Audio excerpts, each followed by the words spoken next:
Buenas noches para todos, buenas noches para todas. Un saludo muy especial a las personas que nos acompañan en esta noche en Hablemos de Ciencia Política. Hoy tenemos a la politóloga Lina Guisao y bueno, esperemos que se vaya conectando la gente ya para comenzar. Lina, ¿cómo has estado, Lina? ¿Cómo va todo? Muy bien, muy contenta. La verdad es que estas épocas son como de mucha correría, ¿cierto? Y Sí, bueno, también rico tener como esta pausa de hablar. Ay, se va conectando gente muy bonita. Es que me da mucha felicidad. gente muy bonita, bueno, eso está muy bien. Pues imagínense uno tener como el espacio para conversar con amigos, con colegas, con gente de otras latitudes. Yo estaba muy juiciosa, Jaime, escuchando y atendiendo las otras conversaciones con los otros colegas y que también pues ya están muy adelante en temas académicos. Yo sigo ahí con ellos también.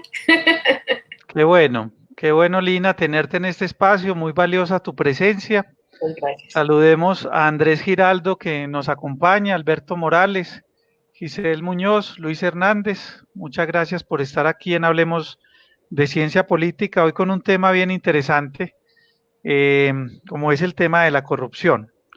Vamos Sí. a esperar que lleguen otros compañeros para que vayamos iniciando. Este es el sexto, ¿no? No dice esta Sí, mala. esta es la sesión número 6 de Hablemos de Ciencia Política, Lina. Cada miércoles a las 8:15 nos hemos dado cita para ir abordando temas de la disciplina. La idea es que pues, buscamos compartir desde la ciencia política unas ideas importantes que yo creo que pueden ayudar a formar un poco más la cultura política en el país. Nos parece importante la apuesta porque en Colombia necesitamos hablar permanentemente de política. Hay gente que de pronto de entrada te dice, yo no sé nada de política, no quisiera mencionarlo porque me siento completamente lego o lega en la materia y pues no me atrevo a mencionarlo. Y lo que queremos es que más personas hablen de política. Un saludo pues especial a Nelson, a María Fernanda, a Emanuel Mendoza. Muchas gracias por estar aquí. Qué bueno que están conectados. Y bueno, yo creo, Lina, que vamos yéndonos con el tema. Eh, yo en primer lugar, te quisiera agradecer, Lina, como por el espacio, por la oportunidad de compartir con la comunidad de Hablemos de Ciencia Política esta noche un tema tan valioso para la sociedad colombiana como es el tema de la corrupción. No Sí, porque queramos que nuestra sociedad sea corrupta, sino porque necesitamos hablar sobre ella para poder desmontarla, ¿cierto? Tenemos un así es. Estado bastante corrupto, tenemos una corrupción que también ha logrado, digámoslo así, permear el sector privado, incluso no solo el sector empresarial dentro del sector privado, sino también las organizaciones sociales, ¿cierto? Quienes tienen una causa social, un objeto social, también se han visto afectados por esta situación de la corrupción. Y como tú lo decías esta tarde, los politólogos, las politólogas tenemos que hablar sobre el tema de la corrupción, tenemos que ayudar a que este tema sea comprendido y por supuesto nuestra postura tiene que ser muy activa en todas las acciones que permitan el desmonte de la corrupción. Saludar pues también a David Piedraíta, a Duan Gaviria, con quien extraño tertuliar en la universidad porque es un hombre que tiene mucho mapa político sobre Medellín, Lina, Qué y pues bueno. bueno, él todavía politólogo en formación, pero yo creo que una persona muy valiosa para conversar sobre coyuntura política. Y a J. Mario Vergara también. J, un saludo muy especial, hermano. Aprovecho, ya que estás aquí, para agradecerte el que me hayas enseñado a manejar esta plataforma de StreamYard que me Que ha no es servido poca cosa. tanto. Que no es poca cosa.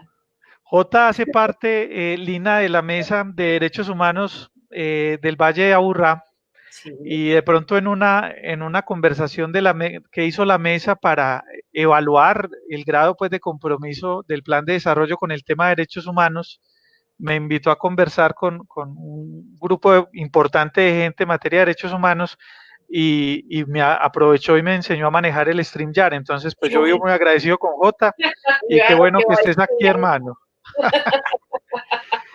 Y a Ramiro Albeiro Sánchez, doctor en Derecho. Doctor Ramiro, me alegra mucho saludarlo. Usted un hombre pues muy avesado en los temas de la participación comunitaria en la ciudad. Qué bueno que estés por aquí, Albeiro. Juan Sebastián, Uber, Valentina, mi hermana Sandra, que precisamente estos días me estaba hablando de ti, Lina, me Nos dijo conocemos, trabajamos que habían juntas. conocido a propósito de una intervención que hizo la Universidad de San Buenaventura, una universidad que pues tanto Sandra como yo y yo creo que toda la familia nuestra lleva en su corazón. Yo tuve la posibilidad también de ser docente allí en la San Buenaventura y mi hermana trabajaba ya muchos años, yo pues por honor a su edad, pues no voy a decir cuántos años, se desempeña allí como decana de la Facultad de Artes. Un saludo especial, Sandra, qué bueno que estés por aquí. Papá. También vi a Jaime Claro, Carrión. Jaime Numael Carrión Martínez también está conectado, un saludo muy especial, Carrillo, qué Estamos en bueno que estés familia. por aquí, qué bueno que estés por aquí compartiendo con este espacio. Andrés Garzón, Gladys Paredes, compañera de nosotros Mi en Ciencia compañera. Política, en la Universidad Nacional. Bueno, qué rico que estén por acá. Yo pues quiero presentarles a Lina Guisao. Ella es politóloga también de la Universidad Nacional. Eh, es una mujer que a juicio mío se ha dedicado al activismo, un activismo político muy bien intencionado, muy fuerte en la ciudad. He escuchado pues de Lina en programas como ese que de pronto mencionaba que tuvo pues participación en la Universidad de San Buenaventura, que es Medellín en la cabeza, ¿cierto? Un programa bien interesante, pero también la he escuchado en Pa' Dónde Vamos, la he escuchado en Lunes de Ciudad, la he escuchado como coordinadora del capítulo de Medellín del Derecho a No Obedecer, que tiene un nombre espectacular, pues, para quienes vibramos con la desobediencia civil, tiene un nombre espectacular esa plataforma, Lina. Entonces, Lina, cuéntanos eso que estás haciendo, qué son todas esas plataformas, qué son todas esas acciones, eso para dónde va. ¿Qué puedes compartirnos antes de iniciar con la intervención propiamente del tema? ¿Qué puedes compartirnos sobre esas plataformas y esas acciones tan importantes? Pues mira, Jaime, yo le agradezco infinitamente a la universidad que me dio todo el conocimiento sobre la disciplina de ciencia política. Yo siempre he dicho que si vuelvo a nacer mil veces quisiera volver a ser politóloga. Yo adoro mi carrera, pero también he entendido que la ciencia política no se entiende sola, sino que se entiende con muchas otras disciplinas, pero también se entiende en la calle. Y ese siempre ha sido un reclamo mío en los espacios donde estoy, que es los politólogos y politólogas debemos estar también en los barrios, en los municipios.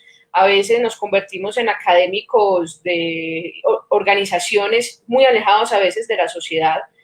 Y desde entonces, pues antes de graduarme siempre he sido activista del tema de no violencia. Fui gestora del movimiento Todos por la Educación, que fue un movimiento nacional muy bonito, y como pasa en la vida también lo que inicia se termina y se terminó. Y ahora estoy en un lugar adorable, adorable, que es el Derecho a No Obedecer. Es una plataforma ciudadana que trabajamos bajo la filosofía del maestro Fernando González. Ayer tuvimos una conversación sobre eso en otra parte, porque el derecho a no obedecer es también el derecho a disentir, y es no estar alineados o alineadas con los discursos hegemónicos. Entonces, estoy muy contenta y por eso pues hacemos parte de la plataforma ¿Para dónde vamos? Nuestro espacio de discusiones Lunes de Ciudad. Entonces, y mañana va a estar con el Museo de Antioquia, imagínense, yo una vez hago la ñapa. Qué bueno, Lina. De eso se trata. Yo creo que, no sé si de pronto recuerdas un politólogo que yo creo que todos los que estudiamos ciencia política lo vemos en la universidad, que se llama Gabriel Almond.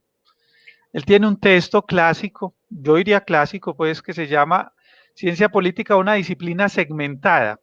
Entonces él hace como un plano cartesiano, en donde dice, hombre, los politólogos hay unos que son de izquierda, y cuando él se refiere a la izquierda está hablando de aquellos que tenemos un compromiso con la transformación social, con la transformación no solo queremos leer y comprender la realidad política, el fenómeno político, sino que queremos ayudar a transformarlo, ¿cierto? Claro. Y unos politólogos de derecha que se cierran y dicen, no, el politólogo no tiene que conectarse con el statu quo, pues con transformar el statu quo, no tiene que conectarse con la acción, tiene por el contrario que conservar su objetividad y entonces pues debería mantenerse al margen del accionar político, ¿cierto? Uno diría en términos de Gabriel Almond que eres una politóloga más inclinada hacia la izquierda, ¿cierto? Lo que pasa es que hablar de izquierdas y derechas lo confunde mucho a uno porque Es entonces en verdad. Colombia lo lleva a los polos, ¿cierto? Así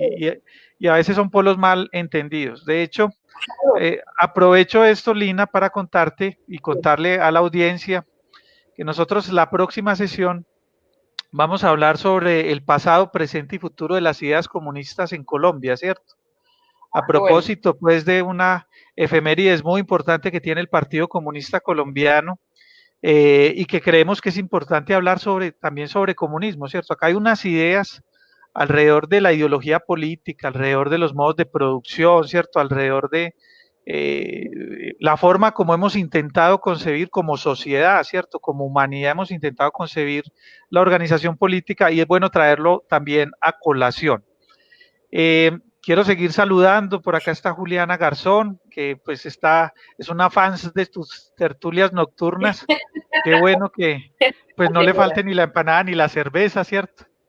César me falta Callejas, un gran amigo, compañero de la defensa de los derechos humanos. César, me alegra mucho saludarte, espero que estés muy bien de salud. Y un saludo muy especial, por supuesto, a la Corporación Cívica Mundo Nuevo, grandes aliados en la Comuna 6 y en el noroccidente en estos temas, ¿cierto? Qué bueno que estés aquí, César. A Daniel Vallejo, a María Oliva Alzate, a Alexandra Palacio, Daimar Álvarez. Bueno, entonces, ¿cuál es la mecánica hoy, Lina? Tú nos vas a contar un rato, puede ser 20 minutos, o pues 15, 20 minutos, o eso ya es mucho tiempo, no sé, no muy poquito. que nos cuentes un poco esa propuesta que tienes para comprender la corrupción, ¿cierto? El círculo vicioso de la corrupción se llama esta conferencia que has preparado y que pues incluso me decías que ya en algunos otros espacios has tenido posibilidad de compartirla, ¿cierto? Así es. Eh, Después vamos a tener una etapa de preguntas. La semana pasada pusimos en funcionamiento una nueva metodología en el formato de este programa y es que vamos a mandar el enlace para que las personas también puedan hacer las preguntas al aire, ¿cierto? Y de pronto sus comentarios, sus intervenciones. De lo que se trata, hablemos de ciencia política, es de que el mayor número de personas hable. Entonces, pues no tiene sentido que, pues si podemos simplemente enviar un enlace y la gente se puede conectar con el estudio, pues no demos esa oportunidad. Entonces, te escuchamos, Lina. Yo les voy a colocar en el chat, les voy a colocar mi WhatsApp para que la persona que de pronto esté interesada en hacer una pregunta antes de que termine Lina, pues me diga y entonces yo la pueda conectar. Y las otras personas simplemente pues lo pueden hacer también en el chat. Lina, muchas gracias por estar aquí y bueno, te escuchamos, Lina, con esta propuesta. Muy bien. Bueno, les cuento algo. Necesitas proyectar, perdón, Lina, qué pena. Sí, voy a proyectar. Estoy buscando aquí que no he proyectado en esta plataforma. Y Yo ya dejé de proyectar, entonces te va a aparecer bueno, no voy a decir el inglés porque puedo hacer el oso. el screen sharing. Screen share, sí. Le puedes Listo. dar ahí y ahí te aparece la opción de proyectar toda la pantalla o una aplicación, la ventana de una aplicación. Perfecto. Perfecto. Yo ya me voy a bajar de aquí de la plataforma para... Listo, perfecto. Bueno, yo lo que voy a explicar en este momento, ventana de la app, aquí creo que es ventana de la aplicación, compartir. Me va a tocar pantalla completa y, denme un segundo. Bueno, yo hoy no los voy a estar viendo porque voy a estar contándoles sobre esta propuesta que he tenido desde hace varios, yo creo que hace 2 o 3 años. Como politóloga. Lina, en este momento estamos viendo la pantalla, pero en el estudio. Entonces, si quieres, pasa a la a la del PowerPoint o de la... Voy a ver qué pasó. Deme un segundo, por favor. Voy Yo a mientras intentar tanto de nuevo. aprovecho para saludar al historiador Diego Calle Pérez, y ojalá lo tengamos por aquí para que hablemos un poquito sobre Gaitán. Yo siento que hay que hablar también sobre los líderes políticos para comprender la política, ¿cierto? Gaitán puede ser un hombre interesante por su época, por lo que representó, ya la tengo aquí, ya te la voy a cargar, y hay otros líderes, ¿cierto? Incluso hablar de Gaitán sin hablar de pronto de Laureano Gómez no tendría mucho sentido, ¿cierto? De Es acuerdo. importante hablar como también de las posturas que marcaron un hito, pero bueno, eso ya lo tendremos en cuenta, Diego, en el futuro, pues si Dios quiere y estamos por aquí haciendo un poquito de actividad. Ahora sí, Lina, sigue tú tranquila. Listo, muy bien. Yo les quería compartir esto porque les cuento que siempre como politóloga me he preguntado por qué existía la corrupción y si teníamos como una esperanza al respecto. Y siempre he sido una tallerista, conferencista. En el último año y medio ya he sido pues docente universitaria. Y también he buscado cómo uno explica a veces temas tan encumbrados como desde la ciencia política y la política a ciudadanos, ciudadanas, pero también a estudiantes. Y he visto que un factor común tiene que ver con dos emociones, la esperanza y la indignación. La indignación mueve más, por eso nos conmueve más salir a hacer acciones de marchas cuando estamos indignados o indignadas, pero cuando estamos esperanzados, pues somos más quietos y quietas. Uno no sale a la calle porque tiene mucha esperanza en que el mundo va a cambiar, de que las cosas van a estar mejor. Entonces entendí que también una motivante muy grande de indignación para los politólogos y politólogas es la corrupción. A ustedes les llegó esta invitación para esta charla o esta conversación, digámoslo así, bajo el nombre El Círculo Vicioso de la Corrupción, y yo lo llamo Uroboros. Algunos estudiantes que están por acá, escuché a Andrés Garzón, no sé si está Marlon, que estaban muy atentos a conectarse, habrán escuchado porque este lo doy en clase, pero este tiene una variante y es que también tiene unas nociones de otros pensadores sobre la corrupción. La llamo Uroboros. Ese es el que ustedes ven ahí, es un dragón que se muerde la cola. Este es un símbolo chino que muestra que las cosas no tienen sentido porque se repiten cíclicamente. Y eso es la corrupción, y ya les voy a explicar un poco por qué le llamamos círculo vicioso. Vamos a comenzar con algunas citas de unas personas muy especiales. Este es Jorge Mario Bergoglio, conocido hoy como el Papa Francisco I, que cuando él era arzobispo de Buenos Aires, dijo algo muy bonito. Yo no soy católica, pero cuando estuve investigando mucho para esta conversación, decía algo muy bonito que tiene que ver con la corrupción. Decía, podríamos decir que el pecado se perdona. La corrupción, sin embargo, no puede ser perdonada. Sencillamente porque en la base de toda actitud corrupta hay un cansancio de trascendencia. Frente al Dios que no se cansa de perdonar, el corrupto se erige como en la expresión de su salud, se cansa de pedir perdón. ¿Qué pasa? El corrupto premedita seguir siendo corrupto. No es un asunto aislado, me robé tanta plata. Pero me parece muy interesante esta concepción muy católica sobre la corrupción, porque habla que no hay trascendencia, no hay, yo fui pues catequista alguna vez, imagínense, en la vida, y a nosotros nos enseñaban que para uno poder ser perdonado en las confesiones tenía que tener propósito de enmienda. Pues el corrupto, según lo dice aquí Jorge Mario Bergoglio, se cansa de pedir perdón y piensa seguir haciendo. Esta también es una cita de algo muy importante que a veces es importante que desde la ciencia política entendamos, y es que también es necesario entender la mente de las personas. Usted no puede pensar en cambiar una sociedad, transformar sociedad, prácticas sociales, si primero no llegamos al individuo. Imagínense que me puse a estudiar este libro, que ahorita se lo voy a recomendar, lo tengo en las manos, Corrupción, Cerebro y Sentimientos. No podemos entender prácticas políticas si no entendemos cuáles son los sentimientos a las que conllevan esas prácticas políticas. Y miren lo que dice este grupo de investigación método, que dice: quien comete un acto de corrupción es un agente racional que planifica la violación de ciertas normas con el ánimo de maximizar sus ganancias en el corto, mediano y largo plazo. Al mismo tiempo, disminuir la probabilidad, ojo que esto es muy importante, de ser detectado y sancionado. La teoría económica asume que los corruptos son egoístas perfectos. Voy a seguir con uno muy especial, pero le quería pedir al profe Jaime Carrión que cuando falten 10 minuticos, porque yo realmente esta charla es muy larga, yo la recorté para hoy, pero cuando falten 10 minuticos para empezar a conversar, me avise. ¿Listo, profe? Perfecto, Lina, tranquila que en eso ya he tomado cierta pericia.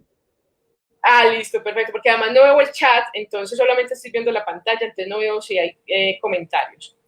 Este es muy especial, yo no sé si Daniel Suárez está por acá conectado. Este es un libro que ustedes lo pueden comprar, ahorita también pues hago la recomendación en ediciones Otra Parte, y es el padre Alberto Restrepo González, sobrino del brujo de Otra Parte, Fernando González.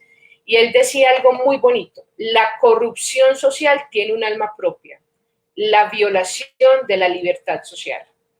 Y aquí vamos a empezar a hilar más fino. Libertad. Vamos a ver por qué hablamos de libertad. Ya vamos para allá. Pero el término que más se ajusta a lo que yo he investigado sobre la corrupción es este de la ONG internacional Transparencia Internacional. Y habla, voy a hacer un preámbulo a esto.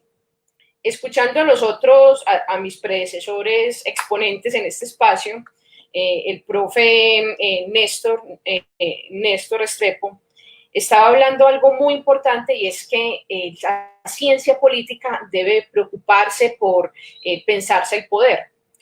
Lastimosamente, a veces solo nos ocupamos del poder político o económico. Y miren, por ejemplo, lo que dice aquí Transparencia Internacional. La corrupción es el abuso de una posición de poder para beneficio particular mío o de unos pocos a mí en detrimento del interés general. Miren esto, ¿por qué a la ciencia política le debe importar la corrupción?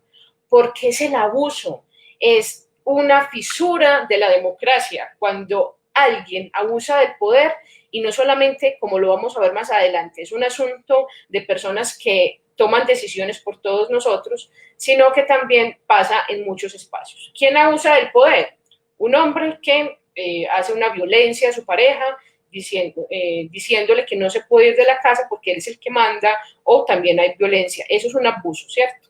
Pero vamos a ver un caso muy puntual, unos casos, voy a ir muy rápido porque me puedo quedar acá. Estos son algunos recortes de algunas prensas, pues de algunos medios de comunicación impresos. Y saben algo que me ha parecido muy triste de la corrupción, y es que a las personas corruptas se les dicen ratas. ¿Qué culpa tiene la estaca si la rana salta y se ensarta? Dice el dicho. ¿Qué culpa tiene la rata que una persona racional, como lo decía el grupo de investigación método, quiere abusar de su poder? La rata decide roer, por eso pues viene de corrupción, porque corroe, porque daña. La rata no decide, es su naturaleza. Pero un ser humano decide ser corrupto o no, indudablemente. Y por eso es tan importante la libertad. Y ahorita lo vamos a ver un poco al final, porque tengo que correr para poder llegar al final de todo lo que tengo preparado. Reficar, Odebrecht, policías vinculados con el cartel de la chatarrización, un alcalde de Ricaurte que dijo que era víctima de la violencia y le adjudicaron un terreno baldío donde montó una pista de motocross, la directora de la Fiscalía de La Guajira, que ni era fiscal ni era abogada, imagínense La Guajira, o pues la tapa, el fiscal anticorrupción capturado por corrupción. Entonces uno se pregunta, ¿qué hay ahí? ¿Qué pasa que siga la gente eligiendo políticos corruptos? Vamos a ver si solamente son los políticos, pero vamos a empezar con esta, que son las personas que siempre dicen que son corruptas. La gente, por ejemplo, dice no querer hablar de política porque una partida de corruptos pasa en su casa, pasa en mi casa, pasa en todas las partes. ¿Y por qué se le llama círculo vicioso? Les voy a poner aquí un ejemplo. Es un ciclo donde políticos, las personas políticas, son las que terminan decidiendo quiénes van a impartir la justicia. La justicia es la que permite, al fin y al cabo, garantizar que todas las personas tengan derechos también, que la justicia no sea para unos o para otros. Bueno, no vamos a empezar a hablar de justicia, pero porque es un tema muy especial y qué rico, Jaime, algún día hablar sobre la justicia, la ciencia política pensándose en la justicia. Claro. Cuando no hay acceso a los derechos, no todos tienen la misma educación. Y cuando digo educación, no digo el sistema educativo, y es la información, medios de comunicación, acceso a Internet, en la pandemia lo estamos viendo. Y cuando hay inequidad en la educación, entendemos que no tenemos una ciudadanía informada con pensamiento crítico, la cual elige a los mismos corruptos. Eso se vuelve un círculo vicioso que anda y anda y anda y pareciera no tener fin. Pero no solamente se peca por acción, sino también omisión. Miren este artículo, uno de las decisiones más importantes de lo que ha pasado en los últimos años en el país fue lo del plebiscito. Era una decisión muy importante, independiente si estaba de acuerdo con el sí o con el no, pero fue la votación con mayor abstención en los últimos 20 años. También se elige por abstención. La gente dice, no, pero es que si todos van a elegir los mismos, pues efectivamente los que van a elegir los mismos son los que van a votar y siguen los mismos, y vuelve y comienza el círculo. Pero hay un peligro muy fuerte, y aquí pues voy a evocar a Montesquieu, y es el problema de no tener pesos y contrapesos en las entidades que deben vigilarnos. Entonces la Procuraduría la eligen los congresistas, que al fin y al cabo son también los que reciben partidas presupuestales. Miren lo que pasa con la Fiscalía. Hoy el fiscal Barbosa está siendo muy, muy cuestionado sobre su cercanía con el presidente Iván Duque. Y pues efectivamente todo eso se arregla con lo que decía el ministro de Hacienda, la mermelada. Y es que un Estado sin un eficiente sistema de pesos y contrapesos es más propenso a padecer la corrupción, porque efectivamente tú me lavas, yo te lavo, y pareciera que es una ficción. Yo quiero ser también un poco crítica a eso, y es que la democracia no simplemente es poder ir a depositar un voto y desentenderse. Thoreau, que es uno de los inspiradores de la desobediencia civil, precisamente que hoy se está hablando mucho de la desobediencia civil, Thoreau decía que era irresponsable que un ciudadano solamente dejara que el voto fuera su contribución a la democracia. ¿Qué pasa con el voto? Si efectivamente se cumple con lo que se hizo. Entonces, bueno, ahí les recomiendo de una vez el librito obligado para las personas que hoy se reviven asuntos de no pagar impuestos, pues Thoreau ya lo había pensado hace siglos atrás. Pero también hay lo que yo llamo el trío pascual, un trío que sí necesita de uno y del otro para funcionar. Y es que la política, el empresariado y los medios de comunicación también hacen parte de este círculo vicioso. Cuando les explico esto a mis estudiantes, yo les pregunto, bueno, si los medios de comunicación hoy supuestamente no son un negocio rentable, ¿por qué los empresarios que tienen tanto olfato económico siguen comprando medios de comunicación? Claro, es que ese trío que funciona entre política, empresariado y medios de comunicación, funciona perfecto. Muchos de los conglomerados empresariales tienen su medio de comunicación. Gilinski, Sarmiento, Ardila Lule, Santo Domingo, cuéntenos a todos, y aquí también los Char, Mauricio Tobón con Minuto 30, los Gómez con El Colombiano. ¿Por qué los empresarios tienen medios de comunicación? Porque es necesario ese trío entre las decisiones políticas, el empresariado y los medios de comunicación. Y miren este tan bonito, con este cierro como un espacio un poco conceptual que tiene que ver con la aceptación de la corrupción, y es que cuando las mismas entidades de investigar, juzgar, sancionar los actos de corrupción han sido afectadas por el problema, se dice que la corrupción es sistémica.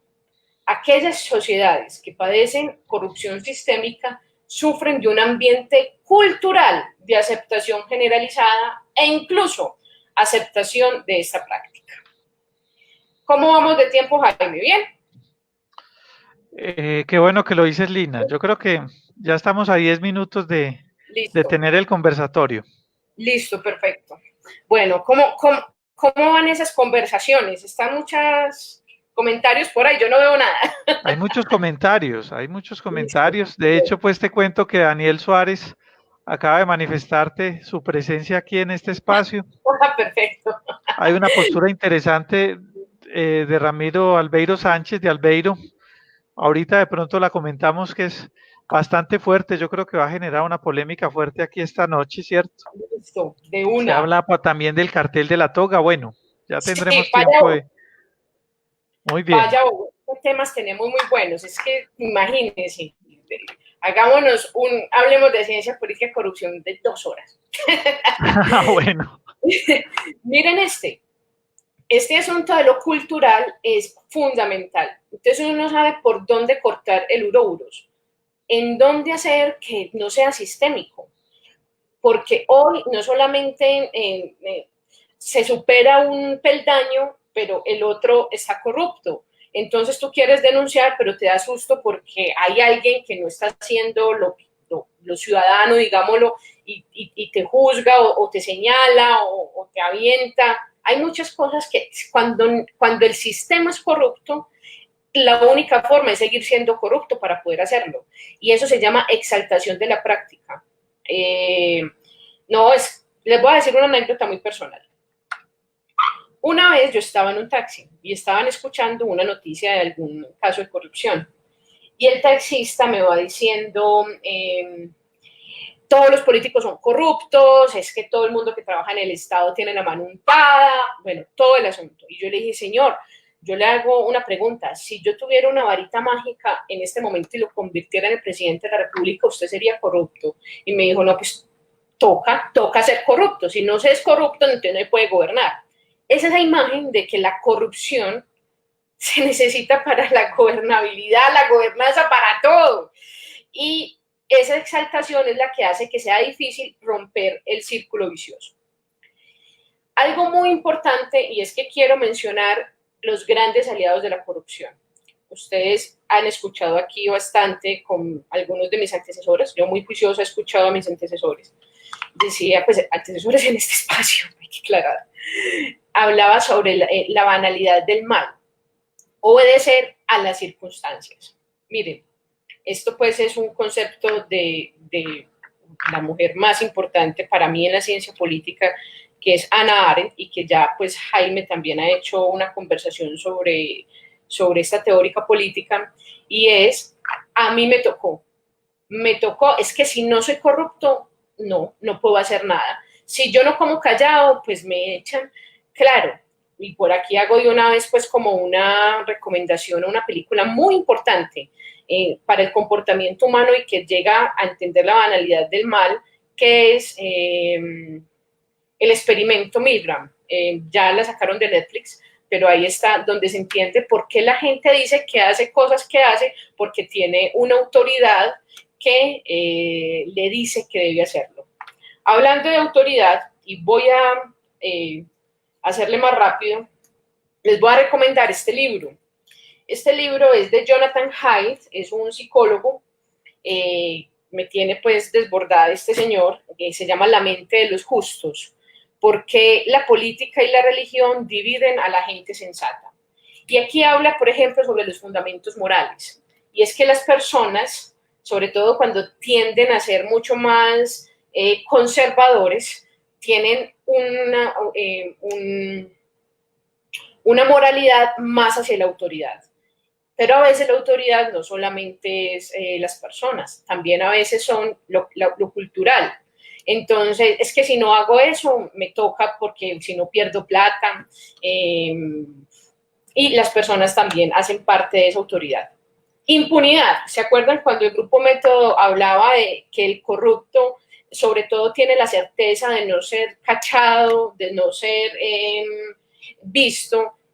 Y hoy un gran aliado de la corrupción en Colombia y de todos los delitos es la impunidad, la certeza de que mi acto quedará clandestino, sin sanciones legales o morales. ¿Por qué hago esa diferenciación? Porque es que no solamente, y eso lo hace mucho el profesor Mocus, pues cuando hacía estas conferencias, que no solamente las personas obran porque tienen miedo a la sanción legal, sino también al señalamiento, y que inclusive ese señalamiento es el que más teme padecer. Y por último, y ese sí lo metí estos días, esta es una innovación, la ilegitimidad de las instituciones que nos gobiernan para pedirle a la ciudadanía que no sea corrupta. Hoy, uno que dice, pero es que si el tal lo hizo, no, pues yo también lo puedo hacer. Es que si la alcaldesa sale a mercar en COVID, yo también lo puedo hacer. Ves que si el fiscal se va para San Andrés, yo también lo puedo hacer. ¿Me entiende? Hoy es muy importante, y yo creo que ha sido un gran aliado, que la ilegitimidad moral, la autoridad moral de las instituciones, hacen que las personas no entiendan la importancia de mitigar la corrupción. Y es ahí donde se rompe el contrato social. Y aquí me meto un poco pues con esa importancia que tanto hemos estudiado en la ciencia política, y es que si yo le delegué a mi gobernante, y eso pues es muy jovesiano, pues, que me gobernara, entonces es porque se supone que él tiene las facultades, ese gobernante, para que nos gobierne a todos y administre lo de todos.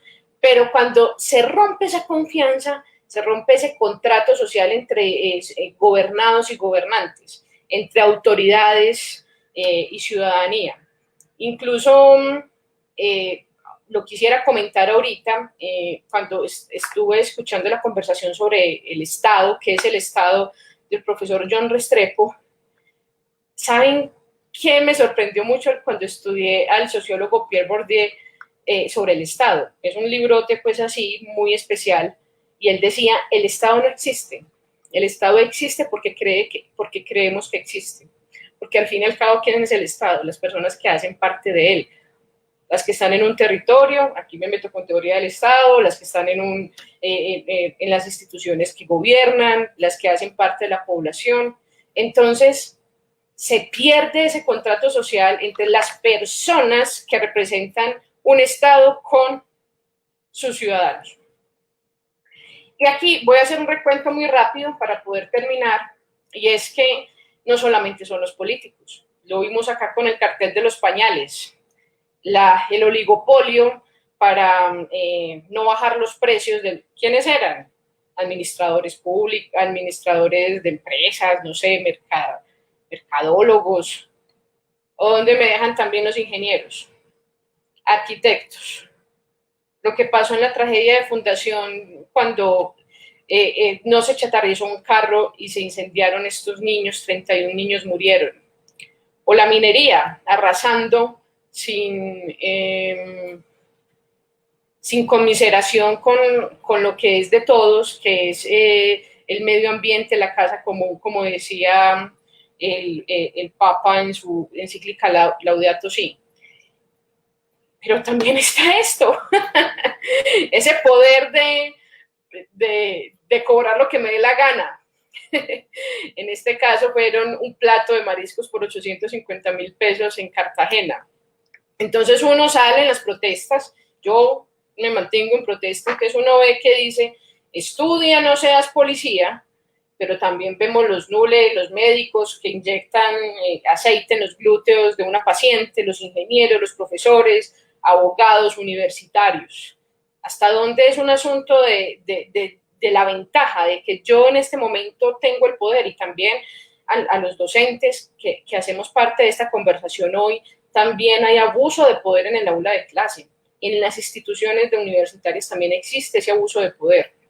Entonces, escuchamos a colegas, no colegas, pues yo no soy colega de JJ, pero eso de la ética es para filósofos. JJ Rendón, cuando se hablaba de sus herramientas para políticas para hacer llegar a los cargos de elección popular a políticos, valga la redundancia.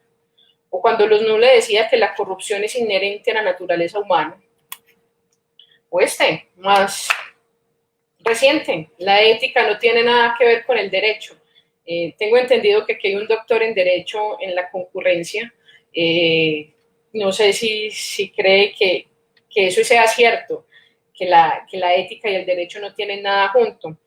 Cierro con esto. Miren, este fue un estudio que hizo el Estudio Internacional de Educación Cívica y Ciudadana, que se hizo en el 2016 con estudiantes de octavo, 25,000 estudiantes de octavo en estos 5 países: Chile, Colombia, República Dominicana, México y Perú.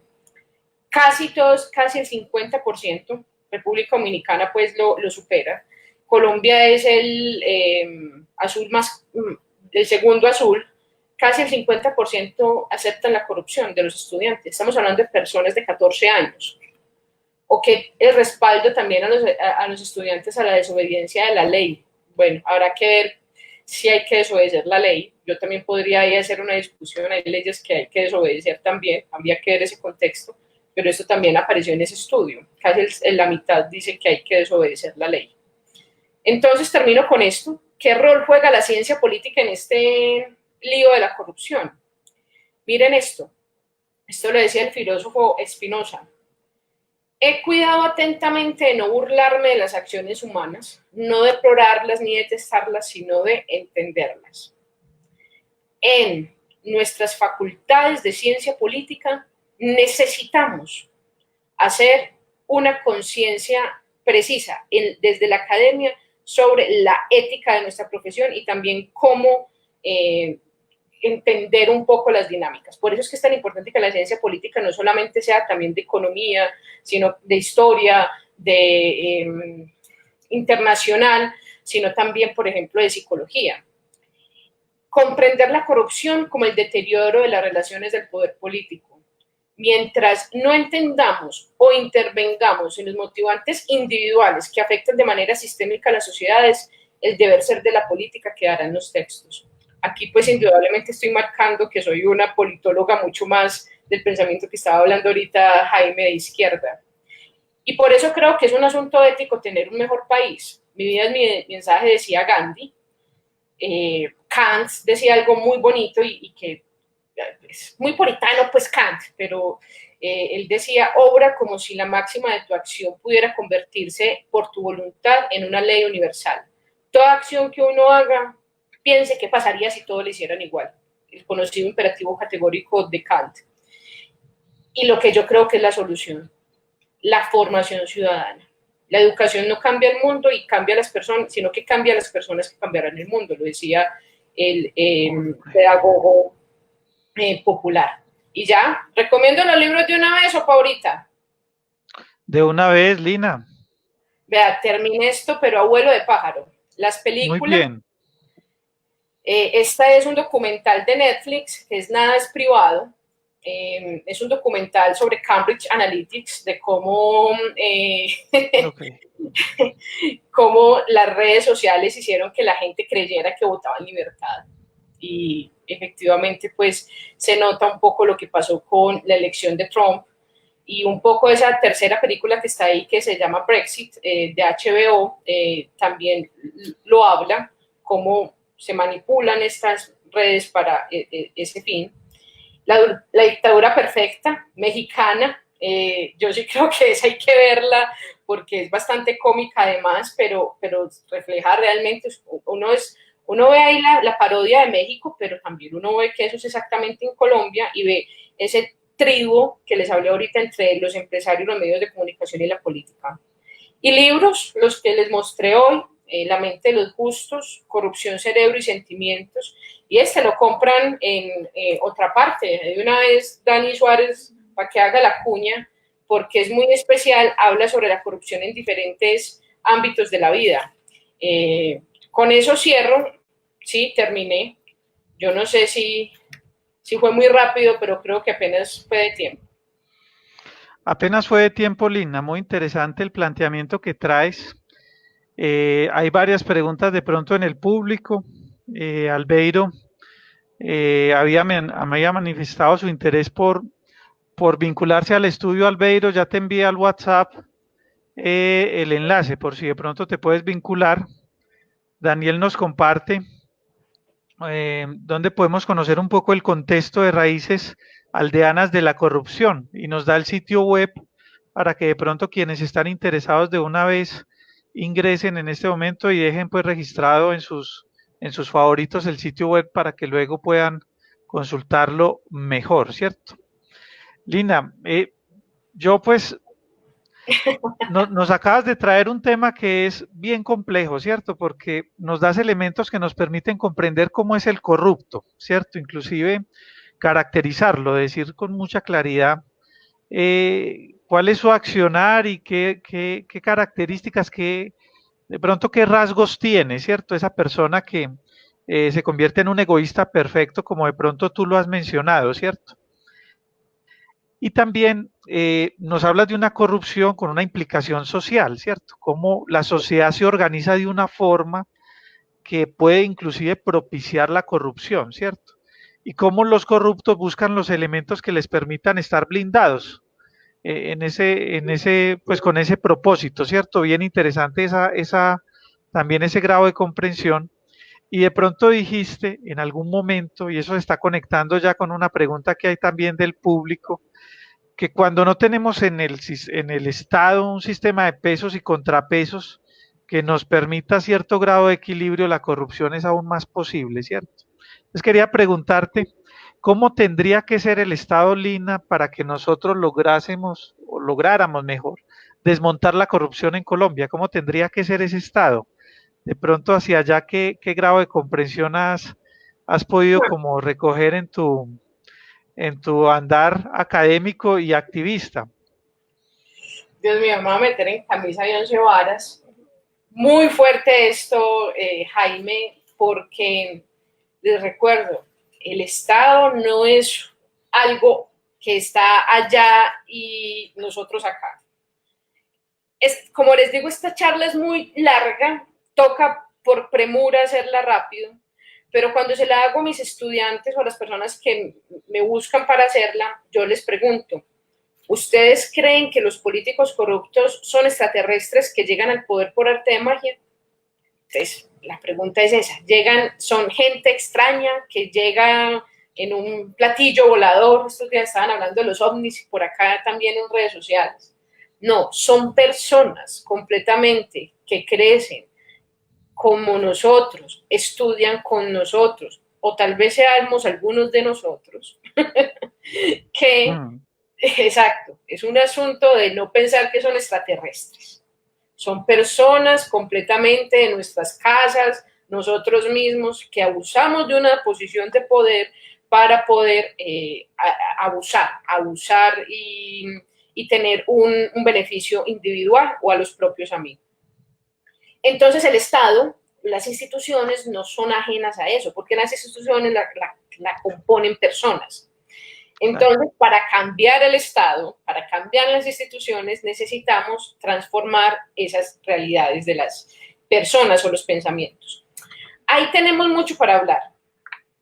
Hay un meme muy bacano que decía que los de ciencias humanas siempre decimos que el problema es el sistema económico, que al fin y al cabo todo termina siendo problema del sistema económico, esa es la vieja confiable. Pero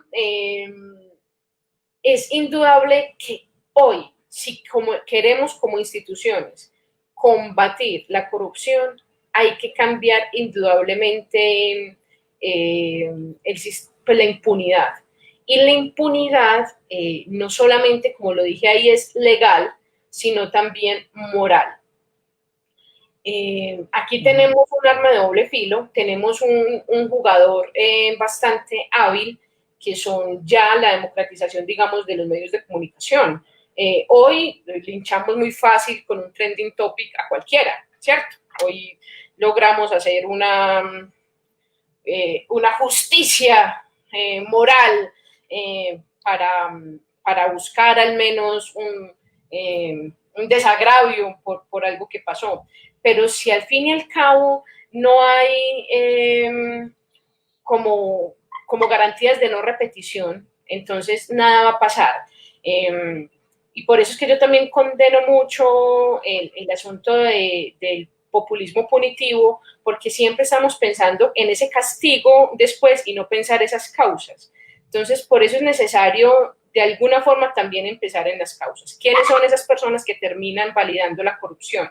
Hay que pararlo. Cuando alguien tiene un acto o un asunto corrupto, una acción corrupta, pues es importante pararlo. Y por eso es que me gusta mucho el experimento Milgram, porque explica cómo la sociedad, la psicología de masas, presiona las decisiones de las personas. Cierro por ahí por ahora. Ok, Lina, tenemos más preguntas, pero ya que Albeiro pues ha querido atender a este llamado y hablemos de ciencia política, hacer la pregunta al aire. Qué bueno, Albeiro, saludarte en esta cuarentena, hermano. ¿Cómo estás, Albeiro? Muy buenas noches, profe y doctora Lina. Muy bien, afortunadamente. También cuidándonos, nos toca cuidarnos. Si no nos cuidamos nosotros, el Estado no nos va a cuidar. Ah, bueno, veo su biblioteca muy nutrida de códigos. Lo encuentro como un abogado bastante legalista, pues es la impresión que me da de entrada, Albeiro. Recuerde que la filosofía del derecho existe y los principios también. Sí, pero por eso toca poner el dedo en la llaga. Porque si usted recuerda, doctor Carrión y doctora Lina, y el código Hammurabi ponía en cintura a los ciudadanos. Bueno, muy bien, Albeiro. ¿Cuál es la pregunta que tienes para Lina esta noche? ¿O intervención? Me llama mucho la atención, doctor Carrión y doctora Lina, que la doctora Lina menciona que el sistema de pesos y contrapesos, el artículo 113 de la Constitución,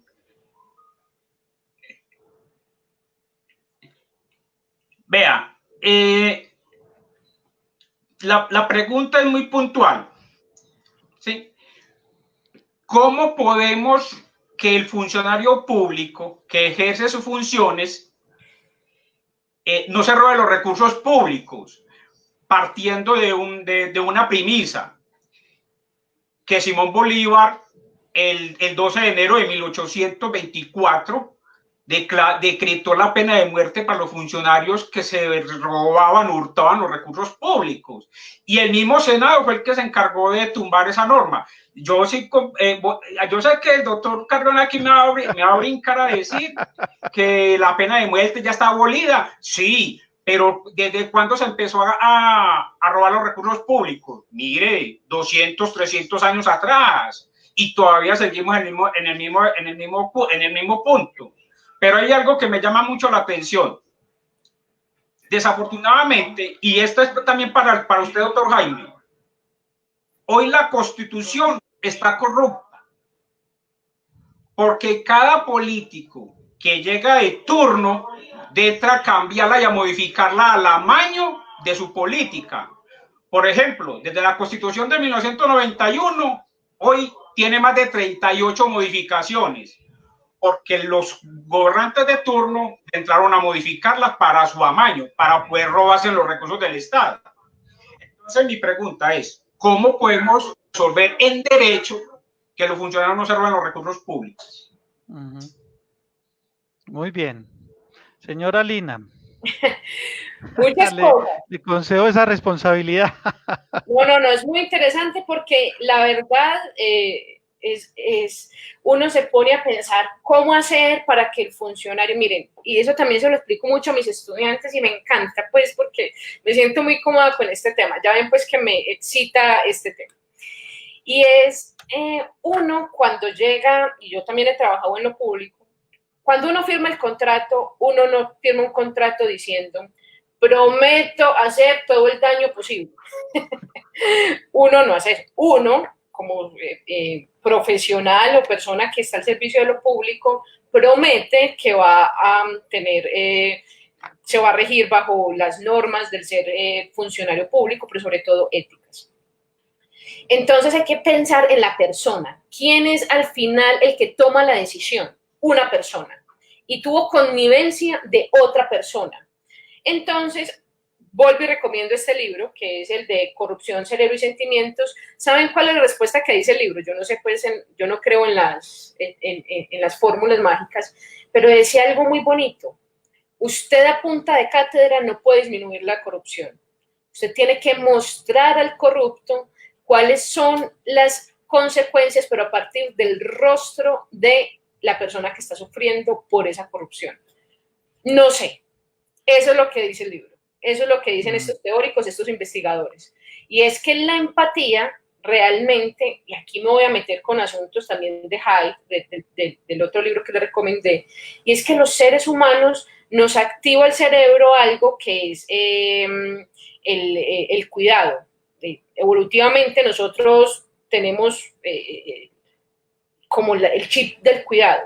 Cuando veo que es esa señora particular que se llama Pepita Pérez, que hoy no tiene cómo comer, porque el cartel, por ejemplo, tan horrible, compañeros, compañeras, a colegas y telescuchas, no sé cómo llamarle, el problema hoy de tantos niños y niñas que por culpa del cartel del complemento alimenticio no pueden tener las 3 comidas al día, sigue siendo una cifra. Tantos miles de niños se quedaron sin comer. Tantos miles de niños son quiénes.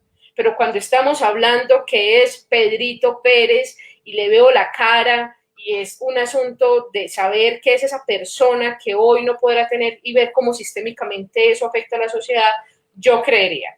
Sé que soy bastante simplista, pero a punta de leyes no hemos logrado las transformaciones sociales. Las leyes sin transformar, quienes las acaten, no va a hacer nada, no va a ser posible nada. Tenemos para dar y convidar leyes, pero ¿por qué no funciona? Porque no se ha transformado el ser humano, que es al final el que debe cumplir esas leyes. Hay un autor que no es propiamente un politólogo, Lina y Albeiro, que es Jiddu Krishnamurti, un autor bien interesante, lo leen mucho en educación. Tiene un texto que se llama La Revolución Fundamental y habla un poco sobre eso, ¿cierto? Él cree que un cambio colectivo no es posible sin un cambio radical en el ser humano, ¿cierto? De hecho, la frase que utiliza es: para ir lejos he de ir cerca, ¿cierto? Tengo que cambiarme a mí para poder creer que puedo cambiar un colectivo. Entonces, lo que nos dice Albeiro Lina es la solución de la corrupción, más allá de todos los controles jurídicos que podamos establecer, está en el ser humano, en un cambio de actitud muy fuerte, ¿cierto? Entre otras cosas porque estamos en una cultura que ya tiene un rasgo corrupto como incorporado, ¿cierto? Nosotros somos propensos a aprovechar cada papaya que nos den, ¿cierto? De hecho, algunos coloquialmente dicen, eso es un mandamiento, ¿cierto? Eso es un mandamiento y a papaya puesta, pues papaya comida, pues como de pronto coloquialmente dicen. Albeiro, yo creo que nosotros como humanidad hemos utilizado el derecho, porque además es una construcción muy fuerte en Occidente y tenemos una sobrevaloración del derecho, ¿cierto? A tal punto que uno encuentra que se cree que el derecho no se equivoca, ¿cierto? La gente está absolutamente convencida de que en el derecho no hay equivocaciones y precisamente Lina mencionaba en varias ocasiones el tema de la desobediencia civil como una alternativa para desobedecer, en el momento en que existe un derecho injusto, porque el derecho puede ser también injusto, ¿cierto? Hay una, ¿cómo lo diríamos? Teleología del derecho, pues una finalidad del derecho de alcanzar la justicia. Y claro, Lina, que vamos a hablar de justicia, aquí hay que traer a John Rawls, pues hablemos de ciencia política, y hay que traer a Ronald Dworkin, que son filósofos del derecho, filósofos políticos, pero con los que nosotros no podemos comprender la organización política, el fenómeno político, porque finalmente detrás de la organización política está de fondo alcanzar la justicia, ¿cierto? Así es. Entonces, uno tendría que decir, el derecho, hay un derecho también injusto, ¿cierto? Hay un derecho injusto. De pronto Lina traía a colación lo de Thoreau en el sentido de decir él, bueno, ¿por qué yo tengo que financiar una guerra contra México? Tal vez diría él, si esa guerra es injusta, ¿yo por qué tengo que hacerle caso a un presidente o a un gobernante que decidió ir a la guerra y yo le tengo que financiar, yo le tengo que financiar la guerra? No, yo me rehúso a ser parte en esa acción que he hecho, entiendo por razón y por conciencia que es injusta. Entonces, bueno, aquí hay que buscar soluciones desde muchos puntos de vista. Lo que pasa es que el derecho parece ser el instrumento contundente, entre otras cosas, porque el derecho penal, el derecho disciplinario, permiten una sanción, algunas veces ejemplarizante, otras veces no. Nosotros como sociedad creo, no sé ustedes qué piensen compañeros, pero creo que hemos tratado de que la sanción sea cada vez más ejemplarizante, ¿cierto? Más fuerte. De hecho, pues lo vimos esta semana con la situación de el caso pues de la Contraloría de Bolsillo, que ha sido tan sonado en el departamento, cómo se logra pues que las medidas que se han tomado no sean pues domiciliarias, sino que también exista pues la posibilidad de que ellos estén en una cárcel pues enfrentando pues como judicialmente su responsabilidad. Pero bueno, es un asunto de buscar alternativas. Todo parece indicar que la alternativa está en el ser humano, ¿cierto? Que la alternativa es autónoma, en términos de pronto de cuando uno estudia en derecho, la norma heterónoma, ¿cierto? La que viene de afuera y la norma que uno mismo se impone, ¿cierto? Que la alternativa parece ser muy autónoma. Te voy a dar la Pero palabra, Lina, para que vayamos con las preguntas del público. sí, pero voy a acotar algo. El, Señora. el que la solución sea desde las personas no significa que como instituciones no debamos hacer algo al respecto. No creo que la solución indudablemente sea más leyes, sino que hacer cumplir las leyes, pero ya sabemos que también son las mismas personas del sistémico círculo corrupto el que no quiere que se cumplan esas leyes. Pero yo no sé si también sería un espacio muy chévere de conversar alguna vez, Jaime, sobre algo que se llama ciencias del comportamiento. Sí, Quien claro. esté aquí y sepa y escriba, pues quiera escribir sobre eso, es algo que también permea mucho, y les voy a recomendar un libro de Sustain que se llama el Paternalismo Libertario. ¿Cómo? Paternalismo libertario. Paternalismo libertario. Pues, no, lo tengo allí, pero no me voy a parar a traerlo, pero lo buscan. Paternalismo libertario habla cómo desde las organizaciones estatales deben hacer unos pequeños empujones, o que les llaman nudge, los nudge, unos empujones para que la ciudadanía de manera, digamos, no obligada, también haga ciertos comportamientos.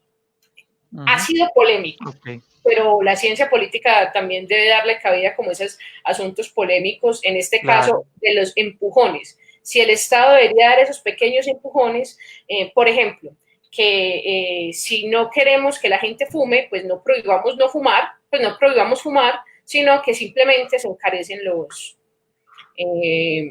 cigarrillos Los o se cigarrillos. fuma a tantos metros. Eso desincentiva la fumada del cigarrillo, y eso es lo que ha logrado realmente las leyes antitabaquismo, pero no fue que se prohibió fumar, simplemente a unos pasos, en unos lugares más costosos.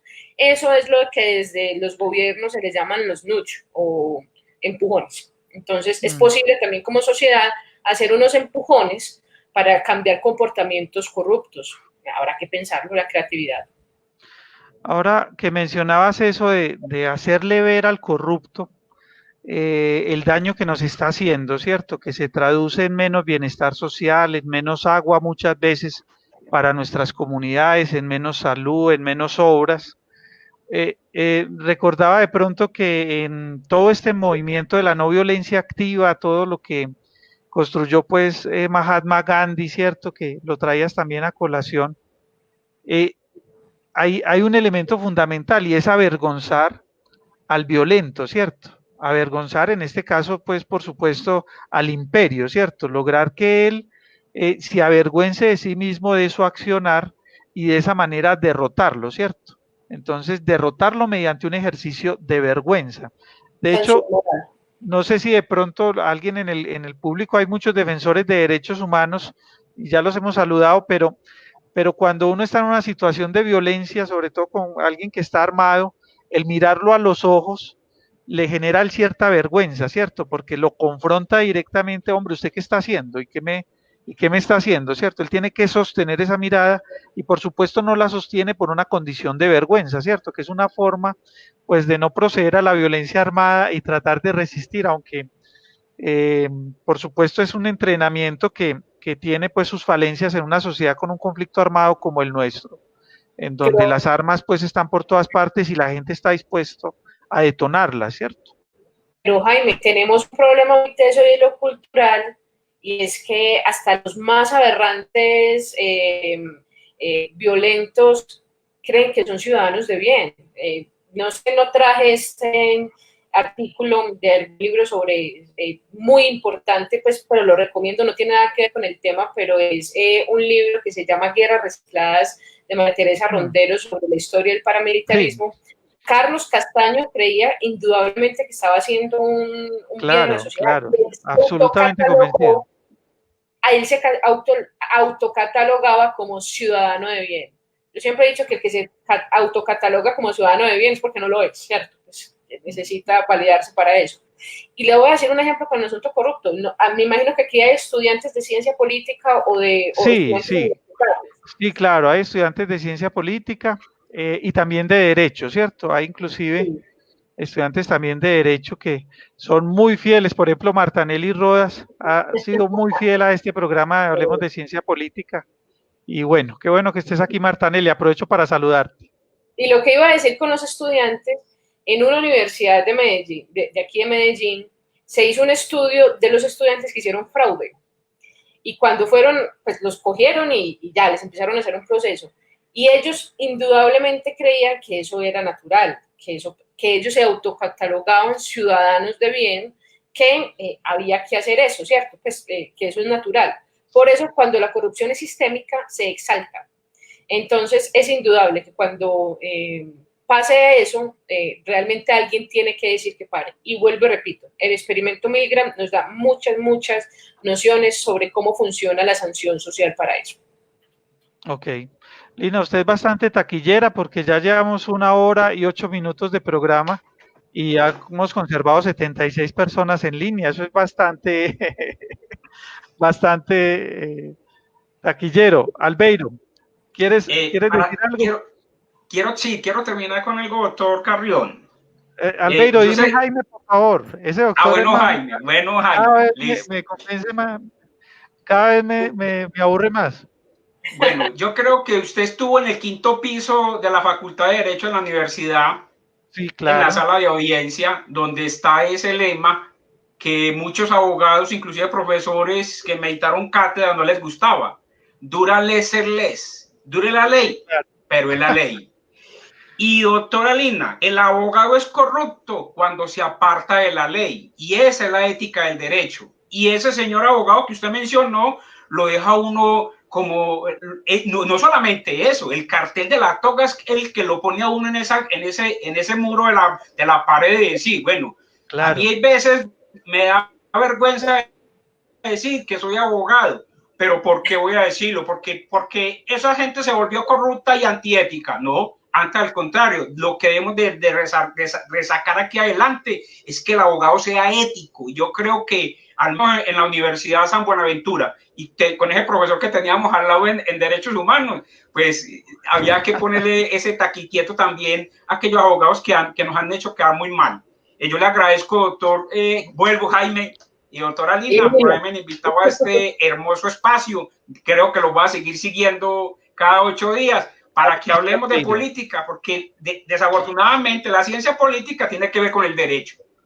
Albeiro, te invito para que algún día nos compartas una mirada sobre el tema de las juntas administradoras locales. Albeiro, yo sé que tiene un trabajo, Lina, y compañeras que están conectados, tiene un trabajo importante para comprender en su dimensión la verdadera función, las verdaderas competencias que tienen las juntas administradoras locales, que desafortunadamente han sido desconocidas, ¿cierto? Muchas veces por el propio Consejo Municipal, por la propia Administración Municipal, no le da el lugar y el relieve que tienen las juntas administradoras locales. Entonces, algún día, Albeiro, qué bueno escucharte sobre ese tema, en el marco de lo que significan las juntas, ¿cierto? Que es la participación ciudadana y que es un tema que nosotros, y política, sí, y que es un tema que a nosotros como politólogos también nos interesa con mucho, pues tenemos mucho interés en él, ¿cierto? Perfecto, preguntas. Y de una vez le tiro la premisa. El plan de desarrollo de este municipio hay que demandarlo, precisamente porque no se tuvo en cuenta ni se convocó a las juntas locales de la ciudad para la construcción. Bueno, yo voy a ir más bien a las preguntas del público, un tema bien complejo, Albeiro. Ahí tenemos todos muchas opiniones sobre el plan y bueno. Estamos en un proceso de construcción de sociedad, Albeiro, hay que ser también muy generosos con él. Perfecto, hay que hablarlo. Andrés Giraldo nos dice, Colombia copia todo el sistema legal de otros países. ¿Qué hace que en otros países no sea tanta la corrupción? ¿Será más tema de formación, de identidad, cultura? ¿Dónde perdimos el camino? Bueno, yo creo que ya de pronto también Lina nos ha dado allí unos elementos. ¿Qué tan permisiva es la Constitución del 91 con un delito tan grave como la corrupción? Bueno, ahí uno de pronto tiene que enmarcar que este tema de la corrupción, cuando lo vayamos a tratar como delito, tenemos que asociarlo es con el Código Penal, ¿cierto? Pero vale la pena decir, había como en la agenda, Lina, de los constituyentes del 91, el interés de desmontar la corrupción. Sí, indudablemente ese era un espíritu fundamental porque se suponía que, por Dios, me puedo quedar otra hora, voy a ser muy concisa. Ahorita nuestro compañero, ¿me recuerdas el nombre? Albeiro, hablaba que desde que se fue la pena de muerte empezó la corrupción. No, se van a leer por favor el libro de la historia de Colombia y sus oligarquías de Antonio Caballero. Recomendadísimo. Ese libro habla incluso de cómo la corrupción llega desde la colonia porque no tenemos mucha información antes. Entonces estamos hablando desde antes. Y ahí habla cómo las oligarquías hacían parte de la corrupción y empezaron a hacer este mundo inviable. Y se supone que la Constitución del 91, al abrir democráticamente, iba a dar otras opciones a otros grupos políticos más allá del bipartidismo, que pues, hizo tanto daño con el Frente Nacional. Entonces, lo que buscaba indudablemente la Constitución era que si había más actores, no había esa connivencia, ese contubernio entre los dos partidos políticos de CBY, yo que llevo, de tú me eliges, yo te elijo. Pero ¿qué pasa? Lo que sigue pasando, creemos que a punta de leyes se va a transformar lo que de fondo falta. Seguimos pensando en una educación indudablemente para las pruebas ECAES y para poder tener alto índice, digamos, de las pruebas y estar en los rankings para que el ministerio nos dé plata, pero indudablemente el pensamiento crítico no es posible. ¿No se acuerdan, pues, que hubo una vez un partido político, yo creo que fue el año pasado, que quería abolir la libertad de cátedra porque el pensamiento crítico no debería ser parte de las escuelas? Pues eso es lo que pasa, indudablemente. La educación tiene que serlo. También, de alguna forma, los medios de comunicación, que es el acceso que nosotros tenemos a la información, nos vicia bastante y ya sabemos a qué intereses hacen parte, entonces por eso también los medios de comunicación alternativos. Y también hay un falso error que dice que antes el mundo no era corrupto. ¿Por qué estamos siendo tan corruptos? No, siempre ha sido. Eso es lo que ahora nos enteramos más fácil de todo lo que está pasando gracias a las redes sociales y todo. Entonces, pues yo no sé si es que la Constitución ha sido laxa. La idea era que no fuera laxa con la corrupción abriendo la democracia, pero otra cosa es lo que se hace. Muy bien, hay una pregunta de Manuel que es muy politológica. Manuel pregunta cómo afecta la corrupción a un sistema de partidos. Yo creo que es una asociación importante, Manuel. Te diría lo siguiente, de pronto incluso pues porque usted toca el tema de partidos, Manuel, y yo pues principalmente me he dedicado como en mi labor docente a ser profesor de partidos. Uno diría lo siguiente, los partidos se los acusa de corruptos, ¿cierto? En realidad son los corruptos más evidentes, creería yo, en buena parte del siglo XX, ¿cierto? Buena parte del siglo XX, los actos de corrupción principalmente han estado al interior de los partidos. De pronto alguien mencionaba, creo que fue Sebastián, casos ejemplarizantes.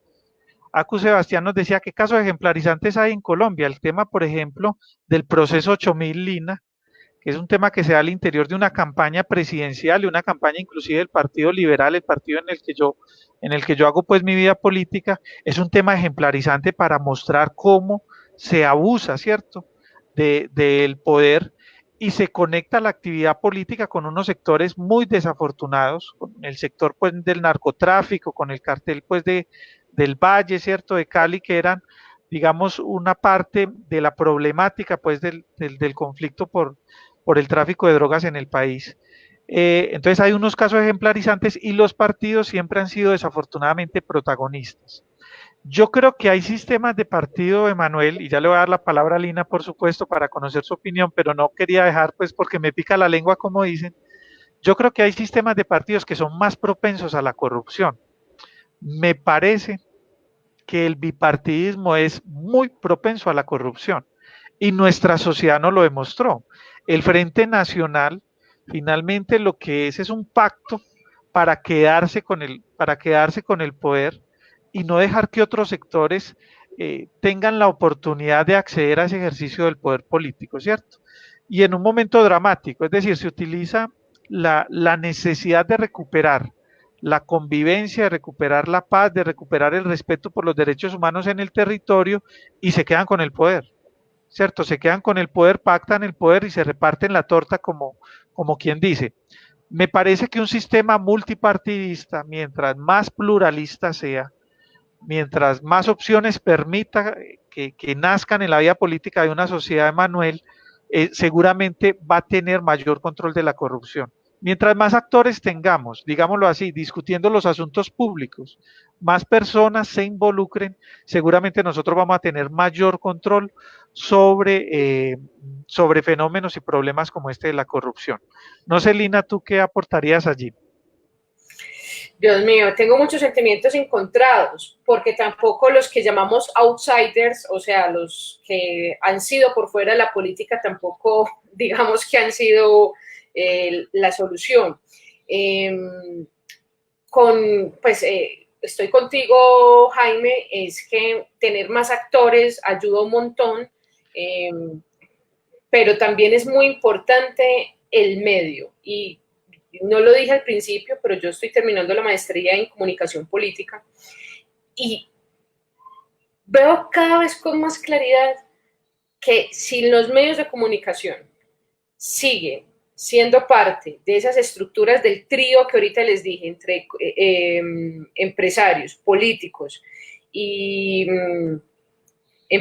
políticos y medios de comunicación, va a ser muy difícil por ese lado. Entonces, los partidos políticos, mientras más variopintos sean, mejor, pero también necesitamos ese cuarto poder, los pesos y contrapesos, y hay que meter el otro contrapeso que es los medios de comunicación. Si siguen haciendo parte de ese mismo uroboros, pues va a ser muy difícil. Entonces, y lastimosamente el sistema de partidos no ha sido tan categórico a personas adentro de los partidos políticos mostrando o siendo inconformes ante las decisiones de otros miembros de su partido sobre corrupción. Entonces los comités de ética son accesorios. Total. Sí, eso son un asunto irrisorio, pues. Y alguien dijo también, está muy arriba, la financiación de las campañas políticas. Eso sí es un asunto para quedarnos un día sobre cómo la financiación de campañas políticas, porque se supone que los partidos políticos son para llegar al poder y para mover agendas, si esa financiación de campañas políticas todavía no la tenemos, pero también en otras conversaciones acá que hemos escuchado, hablemos de ciencia política, es que tenemos un sistema electoral pésimo, donde todavía es con un papelito, donde todo se puede ir al traste y bueno, hay muchos otros factores que llevan a la corrupción, como el que les expliqué ahorita, de nada es privado, donde los medios de comunicación digitales también manipulan. Entonces, no sé si soy desesperanzadora, Jaime, no sé si te salió el tiro por la culata trayéndome a este espacio, porque es necesario entender el diagnóstico de estos problemas. Y sigo pensando que es la base desde los medios de comunicación, la educación, pero la educación con pensamiento crítico. Y que esos espacios tienen que servir para eso, porque al cabo los partidos, los medios, la justicia son personas. Estás muy conectada con la pedagogía del oprimido y la pedagogía crítica, ¿cierto? Así Incluso es. pues ahorita traías a Freire allí como muy interesante, sí, realmente tiene que ser una acción educativa que nos emancipe y que nos permita liberarnos de ciertas ataduras para hacer posible pues como transformaciones. Carlos tiene una intervención y una pregunta interesante. Últimamente se habla de carteles de corrupción. Parece como si se organizaran bajo una especie de estructura organizativa, sí. Desafortunadamente es así, o sea, hay tal grado de premeditación, como decías Lina, ¿cierto?, en la acción de los corruptos, que permite calcular cada movimiento y poner a funcionar una orquesta al servicio de ese abuso, ¿cierto? Impunidad. Garantizar impunidad inclusive, ¿cierto? Es decir, una corrupción tiene que contar incluso cómo va a operar la justicia, un acto de corrupción, cómo va a operar la justicia y cómo puedo yo estar por fuera de esa operación o cómo puedo transar con esa operación, que es pues lo que también decía Albeiro del cartel de la toga, que él traía pues a colación esta expresión tan dura. Porque Alejandro nos dice, nos habla sobre el barril de los puercos. Claro, el barril de los puercos, Jorge, que ahora también ha salido tanto a colación aquí en Antioquia, son expresiones también hechos ejemplarizantes sobre cómo está funcionando la corrupción. José David, pues, le manda un saludo a Lina, José David Hurtado. David, qué bueno que estés compartiendo este espacio. Ojalá lo encuentre usted útil, pues, como en sus intereses. Líbar nos dice, importante conocer la historia para no repetirla. La corrupción a Colombia llega por los colonizadores y nos acostumbramos a ella. Ahora que mencionabas este texto de Caballero, Lina, yo pensaba en esa muletilla que todos hemos escuchado de que echa la ley, echa la trampa, ¿cierto? Y que nos han dicho, hombre, y eso nos lo trajeron los españoles, ¿cierto? Las leyes de Indias, todas muy montadas con el ánimo de establecer acá unas condiciones como ideales, pero también el imperio en su estructura política y en su paternalismo del colonizador también dispuesto a que ellos violentaran esas mismas leyes, ¿cierto? Echa la ley, echa la trampa, muy bien. Se van a leer un libro muy bacano y aquí pues sí. Uber Atejo hace una crítica muy bacana que rico ponerle también como hincapié, pero él dice, se habla mucho sobre literatura e investigaciones y por qué no cambia. Mira, se van a leer un libro del profesor Mauricio Villegas. Moreno. Mauricio García Villegas, ya. Mauricio García Villegas, el sociólogo jurídico. Exacto. Él tiene un libro que se llama Las normas de papel y es por qué todo lo que se ha investigado, por qué todo lo que se ha hecho sigue estando en el papel y no hace esas transformaciones. Y él, por ejemplo, hacía se me olvida la frase tal cual, yo no sé si alguien se la sabe de memoria, de Benito Juárez, que decía, para mis amigos la justicia, para mis enemigos la ley. Creo que era así. Si quieren voy por el libro, pues que lo tengo en el otro cuarto, pero era eso, o sea, para mis amigos la justicia y para los otros la ley, porque la ley y justicia no son lo mismo, es clarísimo, ¿cierto? Ahora que tocas, Lina, a Mauricio García Villegas, es un hombre que ha trabajado un tema muy interesante que es la eficacia simbólica del derecho. Y creo que es un tema que se tiene que trabajar, se tiene que explicar, que en el fondo puede estar denotando también cierto acto de corrupción, ¿cierto? Cómo producimos derechos solamente para que tenga una eficacia simbólica, aun cuando, no, cuando queramos que no se apliquen y que produzca ninguna transformación, ¿cierto? Y voy a tratar de buscar una persona que nos acompañe con ese tema, que incluso creo que puede ser mi esposa, que ha trabajado el tema de la eficacia simbólica del derecho y que Bueno, yo creo que nos podría ofrecer una línea de trabajo importante sobre ese tema y recomendarle a todos los que están aquí al profesor Mauricio García Villegas, un hombre de un aporte muy importante no solo para el derecho, sino para entender también el papel que juega en la sociedad el derecho, ¿cierto? Cómo el derecho es una construcción social, de pronto en la que más confianza tenemos, lo que decía ahorita Albeiro, ¿cierto? Cómo el derecho nos puede proteger del tema de la corrupción, ¿cierto? Tenemos mucha confianza en esta construcción, pero finalmente el derecho también es un actor también, ¿cierto? En todo esto, y ha sido en algunos momentos de la historia un escudero, por supuesto, de la corrupción. ¿Cómo se financian las campañas políticas y cómo se libra esa inversión? Una pregunta bien interesante de Jorge. Eso nos da, Jorge, tema para todo un capítulo, pero Lina pues ya nos ha dicho que las campañas son también un foco de corrupción, ¿cierto? Allí hay unos amarres, allí hay unos acuerdos previos y pues vienen, por supuesto, después otros efectos. Yolanda Patricia también hace relación al tema de la herencia colonial. Yo voy a ir pasando para que encontremos temas nuevos, Lina, y de pronto demos la oportunidad de la diversidad. Acá llegan muchas preguntas, pero es parte pues del interés que tiene la gente en el tema. Líbar nos dice, la única forma de acabar con la corrupción es tomar conciencia de por quién votamos. Claro, fundamental, ¿cierto? Aunque entiendas, Líbar, que también hay una carrera administrativa donde hay corrupción y esa está permanente en el Estado, ¿cierto? Hay carreras alternas, como por ejemplo la carrera judicial, en donde hay corrupción y no estamos votando por ella, ¿cierto? por Entonces, el eso fenómeno de la corrupción... que decía que el voto, solo depositar el voto era un asunto de irresponsabilidad. Por eso es tan importante las organizaciones civiles, porque hay que organizarse y hay que demandar, hay que protestar, hay que movilizarse. Así es. Bueno, también está Mérida. Mérida dice Mérida, también está con Lina Guisao. Mi tía. Bien.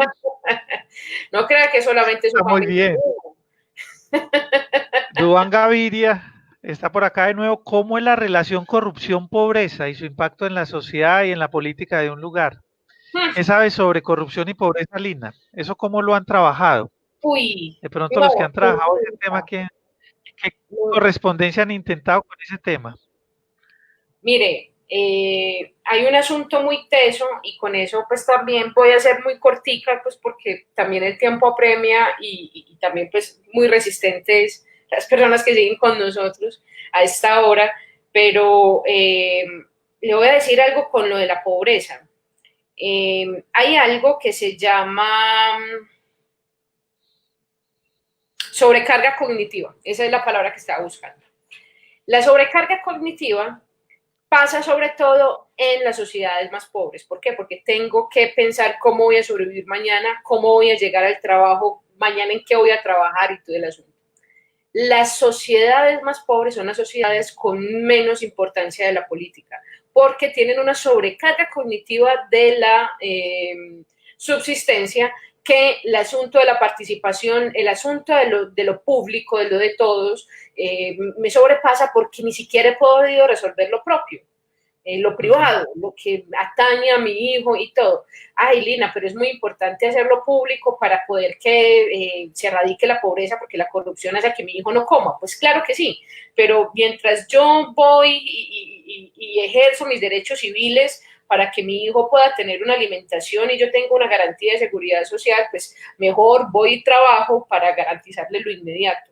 La sociedad es pobre, eso es un círculo vicioso.